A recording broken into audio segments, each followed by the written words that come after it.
My name is Sir Lord, and today, like I alluded to in the last video, we're going to talk about gaming history. And I guess that was kind of like misleading. What I want to talk about is the change from early games. So, what I mean by early games is like games from probably N64 and prior towards games from the like Xbox 360 era onward. So, GameCube is kind of like stuck in the middle. Actually, we'll do GameCube 360 era. That's going to be one era. That'll be like the middle of gaming, and it'll be anything post 360 and everything pre N64 and before will be considered early for gaming history. And the reason I want to talk about this and what I wanted to highlight in the early phases of gaming is the idea that restriction breeds creativity. Okay, you've probably heard this quote, and what it means is when you have a lack of options, you have to find more creative ways to do the job that you are doing. So, for instance, uh, Mario Maker, right? You have a bajillion different mechanics you can use, and that can be overwhelming for some, so they just don't even know where to start. But when you have a fixed goal, you have an idea of what you need to do, but how you go about it is more open to you. So you can see this a lot in terms of history in general. That's kind of what makes more and more better technologies is, well, you could use this engine. Let's go with like Steam, for instance. Steam powered engine, but it's not going to give you quite the right amount of tools, or it's just not powerful enough, or it's too cost expensive. So you develop something new. That's kind of been the name of the game. It's kind of like a little bit of spite, but that's how it's been historically used in terms of technology advancement. Not saying that's a specific example, though I think there's something, I might be wrong on this, like little itty bitty bits. It might be that the steam engine was created because the technology prior was cost prohibitive. Um, so I believe that's the case actually, because no, other way around. Whatever, doesn't matter. So how it applies to gaming? I've recently been playing through Paper Mario: The Thousand Year Door. Okay, and before you're like, oh, it's gonna be a Paper Mario rants video, I'm not actually gonna go into the in-depth mechanics and why I think the old one's better. No. This is more gonna be about the world building and how it relates to old gaming versus new age gaming. So, in Paper Mario: The Thousand Year Door, or even regular Paper Mario, since that is my time frame. You know what? Actually, we'll do GameCube and old school.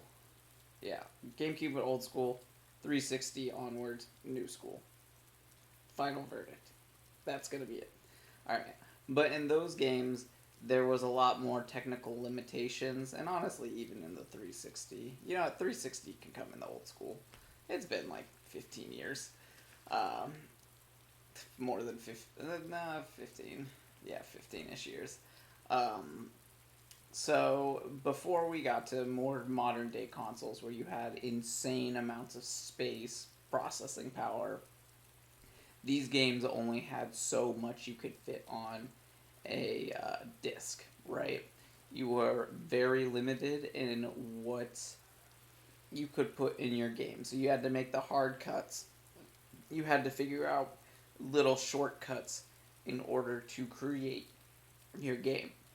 The restrictions of the technology bred innumerable, like lots of creativity in these older games. Not saying that all older games are superior to newer games, but they were definitely designed in a different environment and created different games in general.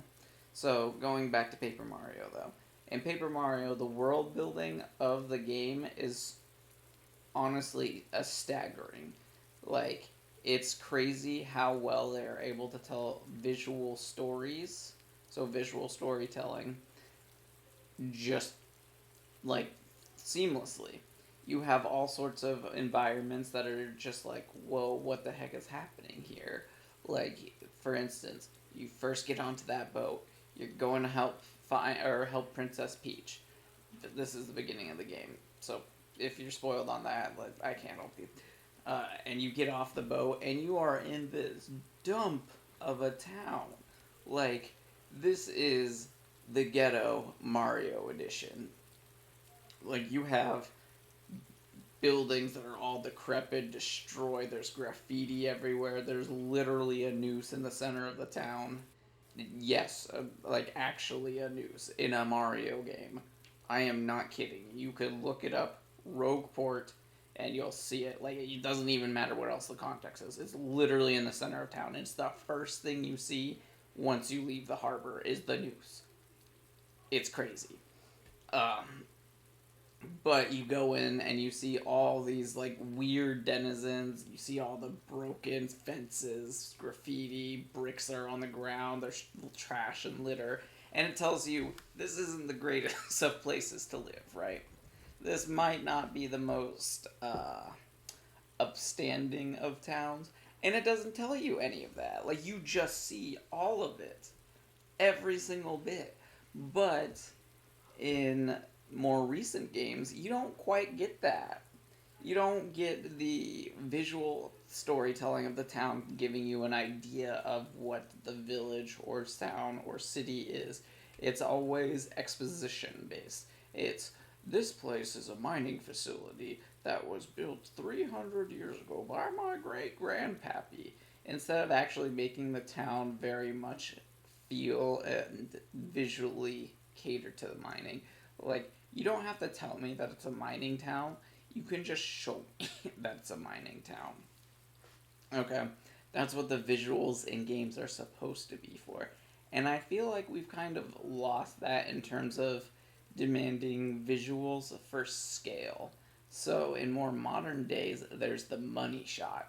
The big, big money shot. So in Paper Mario Origami King, for instance, it's going to be any of your like big major boss fights, which is going to create a good spectacle, but it doesn't enrich the world. For instance, you fight literally a fan and I think it's a fan. I know you fight a pencil box, and yeah, what does this tell me about the world? Literally nothing. This is a change in visual design that removes all sense of world building from the occasion. And I don't think that's a great way to go in terms of engaging an audience and creating a world for people to love and enjoy. You could even look at the denizens, right? The toads in this sketchy town are like kind of beat up. Like, they're rugged toads. They're like not all pristine, pretty weenies. No, they're mobsters. Like, they're pirate toads in this world, and you're just like, what the heck? Toads can be like that. Versus in Origami King, you find a gajillion little toads, and they're just toads, different colors sometimes. They have personalities, kind of. And they're like one or two lines that you get to hear from them before they go away and sit in your audience. But even the audience members aren't different colored toads. Like, they're just toads. They're just toads. That removes all sorts of creativity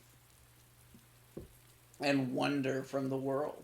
And that's just on the visuals for Paper Mario. I don't think it's exclusive to that series either. So you can take Pokemon to an extent. So I would say the first two Pokemon are really restricted in terms of visuals. That is one thing.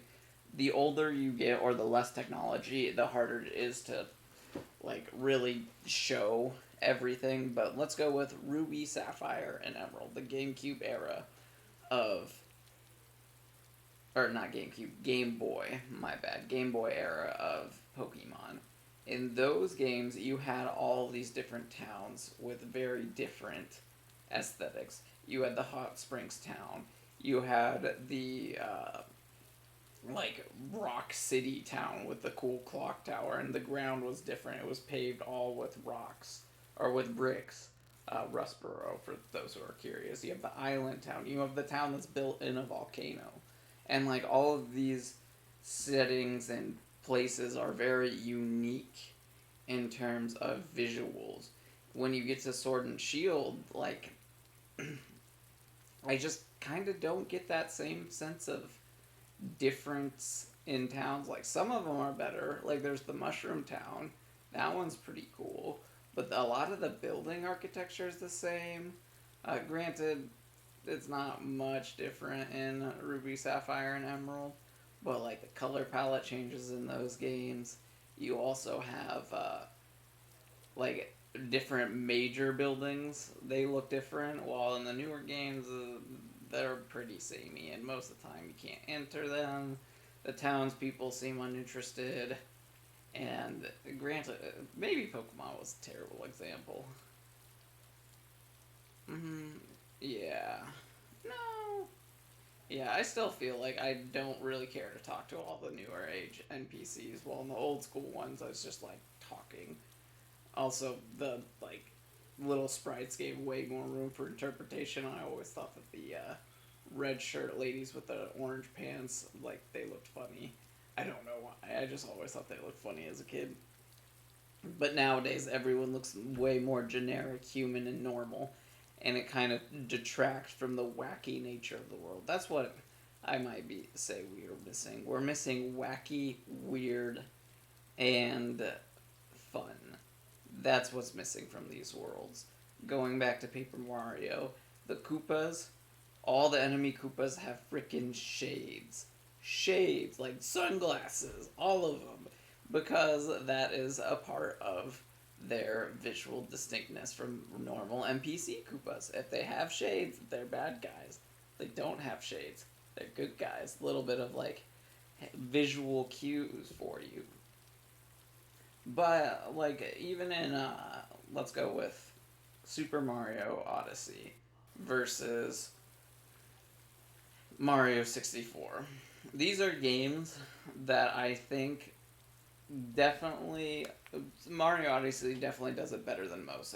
Every world is very distinct visually, unique, but it's missing or and it has like a lot of the charm that the older school games do.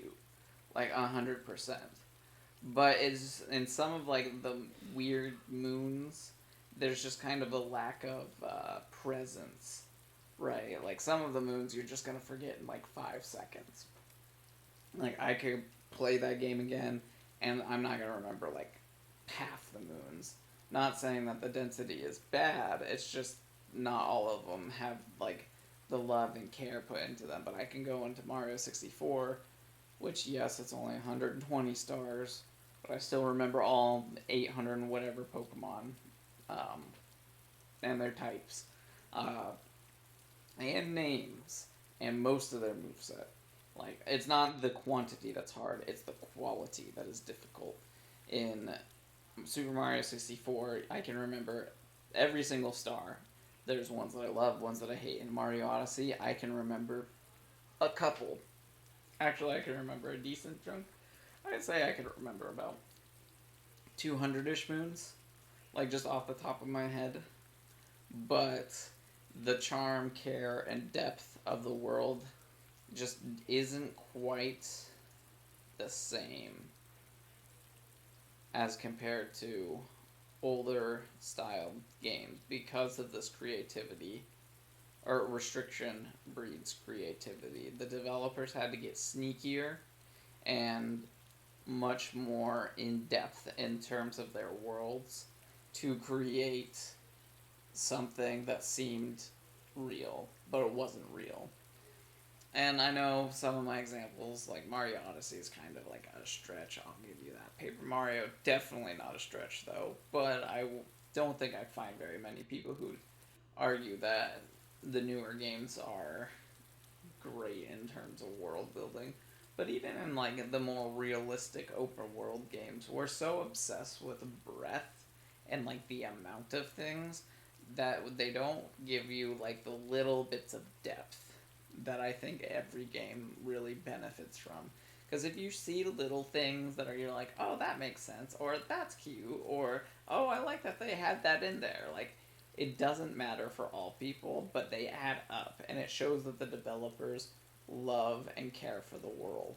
But if you have like 800 NPCs that have 2 lines of dialogue versus 100 NPCs that have 16 lines of dialogue a piece, I feel like most people would enjoy the 16 lines of dialogue with 100 NPCs.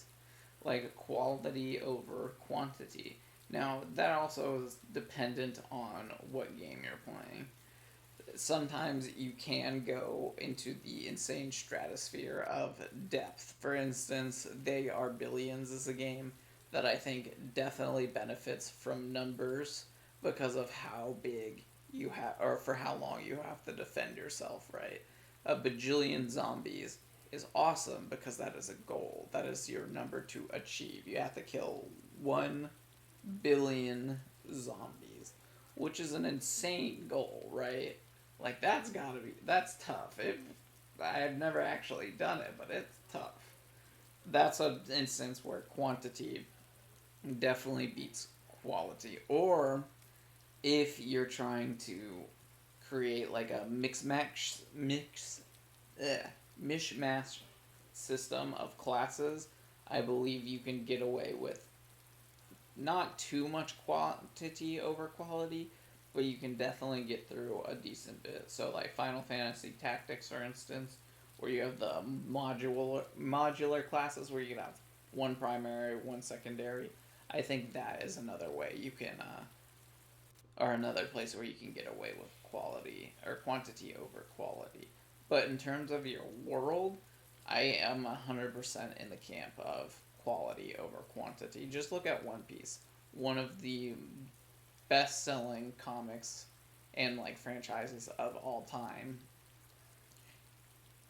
Oda, who's the author, the mangaka of One Piece, takes his time with his world, and that's why it is insanely popular to this day.